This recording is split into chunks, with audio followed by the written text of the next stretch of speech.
আমি কাস্তে মাছের চচ্চড়ি বানাবো। চচ্চড়ি বানানোর জন্য পেঁয়াজ কেটে নিয়েছি, রসুন থেতো করে নিয়েছি আর টমেটো কেটে নিয়েছি। আর মাছটা আমি লবণ হলুদ মাখিয়ে নেব। হলুদ দিয়ে দেবো, লঙ্কার গুঁড়ো দিয়ে দেবো, জিরে গুঁড়ো দিয়ে দেবো, স্বাদ মতো লবণ, একটু সর্ষের তেল দিয়ে দেবো। ভালো করে মেখে নেব। মাছটা আমি কাঁচা রান্না করব। সব মাখা হয়ে গেছে, আমি এবার গ্যাসটা জেলে নেব। গ্যাসটা জেলে কড়াটা বসিয়ে দিয়েছি। কড়াটা গরম হয়ে গেছে, আমি এবার সর্ষের তেল দিয়ে দেবো। তেলটা গরম হয়ে গেছে, রসুন থেতো করে রেখেছি ওটা দিয়ে দেবো। পেঁয়াজ দিয়ে দেবো,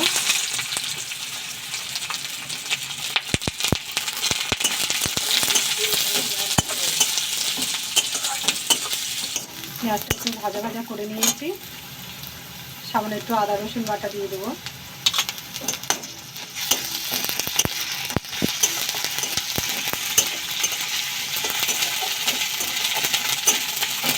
একটু হলুদ দিয়ে দেবো, একটু লঙ্কা গুঁড়ো দেবো, একটু জিরে গুঁড়ো দিয়ে দেবো,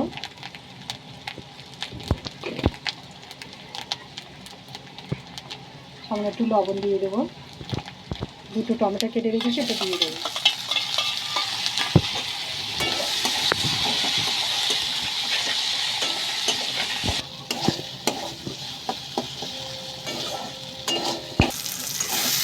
কষে নিয়েছি মশলা দিয়ে, মাছগুলো দিয়ে দেবো।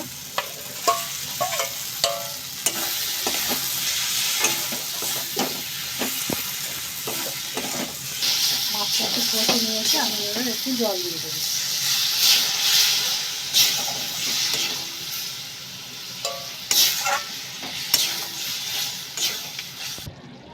একটু চচ্চড়ি করবো, মাখা মাখা।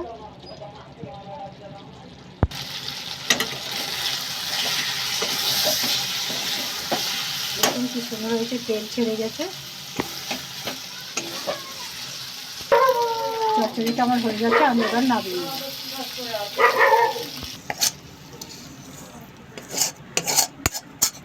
দেখুন কি সুন্দর হয়েছে। এরকম করে বাড়িতে রান্না করে খাবেন। খেয়ে ভালো লাগলে আমার চ্যানেলটাকে লাইক করবেন, শেয়ার করবেন, কমেন্ট করবেন, সাবস্ক্রাইব করবেন। ধন্যবাদ।